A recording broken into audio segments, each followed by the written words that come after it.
अस्सलाम वालेकुम नाज़रीन, मैं हूं वसीम अली और आप देख रहे हैं चैनल न्यूज़ पॉइंट। नाज़रीन, इमरान खान आर्टिकल 6 की ज़द के अंदर जो है वो काफ़ी हद तक जकड़ते हुए हमें नज़र आ रहे हैं। चूँकि जो कल फ़ैसला दिया है सुप्रीम कोर्ट ने, इंतहाई अहम फ़ैसला था, उस फैसले के अंदर ये बताया गया है कि जो तहरीक इंसाफ ने तरीके अदम एतमाद को उन्होंने जो मुस्तरद किया था, तरीके अदम एतमाद के लिए जो उठाए गए इक़दाम थे वो तमाम के तमाम गैर कानूनी, गैर आइनी इक़दाम थे, जिनको उस वक्त भी सुप्रीम कोर्ट ने अपने डिसीजन के अंदर ये कहा था कि इन सब को उन्होंने कलादम करार दिया था। लेकिन उसके बावजूद तरीके इंसाफ इस चीज़ के ऊपर जो है वो डटी हुई थी कि ये जितने भी 25 मई के जो फैसले हुए हैं ये आइन की हदूद के अंदर किए गए हैं और सुप्रीम कोर्ट का ये जो पार्लियामेंट के अंदर जो मामलात होते हैं उनके अंदर वो इंटरफेयर नहीं कर सकती। और उस वक्त सुप्रीम कोर्ट ने तमाम के तमाम इन फैसलों को जो है कलादम करार दिया था और उसके ऊपर दोबारा से वोटिंग करवाई थी। और उस वोटिंग के नतीजे के अंदर तरीके इंसाफ ने जो है वो वोटिंग के हिस्सा नहीं बने थे, उस वोटिंग का हिस्सा नहीं बने थे और उस वक्त जो है वो शहबाज शरीफ नए वज़ीर आज़म जो है वो मुंतखब हो गए थे। अब उसी केस के हवाले से जो फैसला आया है वो बड़ा ही वाज़ेह फैसला है, जिसके अंदर ये कहा गया है कि ये जो गैर मुल्की मरासले की इमरान खान साहब जो बात कर रहे हैं, जिस बयानिए को ये पब्लिक कर रहे हैं, पब्लिक के अंदर जो काफ़ी महीनों से इसको सेल कर रहे हैं और सेल करते हुए भी अभी ये पंजाब के अंदर जो ज़मनी इलेक्शन है उसके अंदर भी हमें सेल करते हुए उसी बयानिए को नज़र आते हैं। तो सुप्रीम कोर्ट ने उस तमाम के तमाम बयानिए को मुस्तरद कर दिया है और कहा है कि ये जो गैर मुल्की मरासला था उसको बिना तहकीक के साजिश का उसे साजिश करार देना, ये जो बड़ा हैरान कुन जो है वो इक़दाम है। और इसके हवाले और इसके अलावा ये भी कहा गया कि साबिक़ वज़ीर आज़म इमरान खान और जो सदर आरिफ अलवी हैं, जो साबिक़ स्पीकर कौमी असम्बली असद कैसर थे और साबिक़ डिप्टी स्पीकर कौमी असम्बली कासिम सूरी और उस वक़्त के जो वज़ीर कानून थे फवाद चौधरी, इन्होंने खुल्लम खुल्ला आइन की कानून को जो है वो बेतौकीरी की, आइन कानून को जो है वो पाँव के तले रौंदा। और इस बार सुप्रीम कोर्ट ने ये डायरेक्शन दी है कि अब आइन और कानून अपना इस हवाले से जो है वो रास्ता बनाएगा। चूँकि बिना किसी वजह के इनके जब पार्लियामेंट के अंदर जब ये करारदाद जो टेबल हो जाती है तरीके अदम एतमाद, तो उसके बाद 14 अय्याम के अंदर स्पीकर कौमी असम्बली चीज़ के पाबंद होते हैं कि वो इजलास बुलाएं, इजलास जो है बुलाया जाए। लेकिन स्पीकर कौमी असम्बली ने इमरान खान की इमा पर, इमरान खान को अदम एतमाद की तारीख से बचाने के लिए उन्होंने ना तो इजलास बुलाया और जब इजलास बुलाया तो कोर्ट की डायरेक्शन के अंदर उस वक्त जब बुलाया जब कोर्ट हरकत के अंदर आई और फिर उसके बाद जब इसके ऊपर वोटिंग होनी थी, चूँकि जब ये जो अदम एतमाद की तारीख है वो टेबल हो जाए तो उसके बाद उसके ऊपर वोटिंग जो है वो लाजमी होती है। लेकिन यहाँ पे कासिम सूरी ने सिर्फ उस वक्त के जो वज़ीर कानून थे, जो उनकी अपनी जमात के थे, तहरीक इंसाफ की जमात के थे, फवाद चौधरी, उनको टाइम दिया। जब वो पार्लियामेंट के अंदर बोले तो विदिन 1 मिनट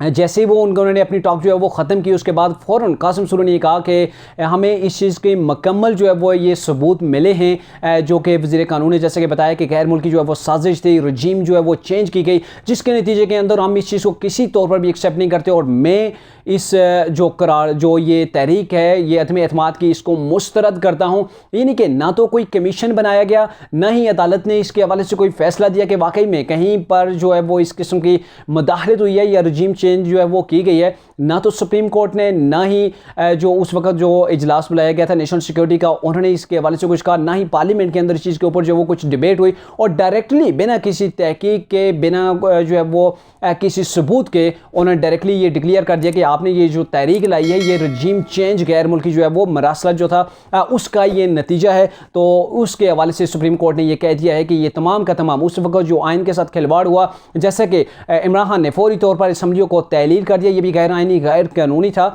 और इसके साथ जो सदर आरिफ अलवी ने इक़दाम उठाए, उन्होंने जो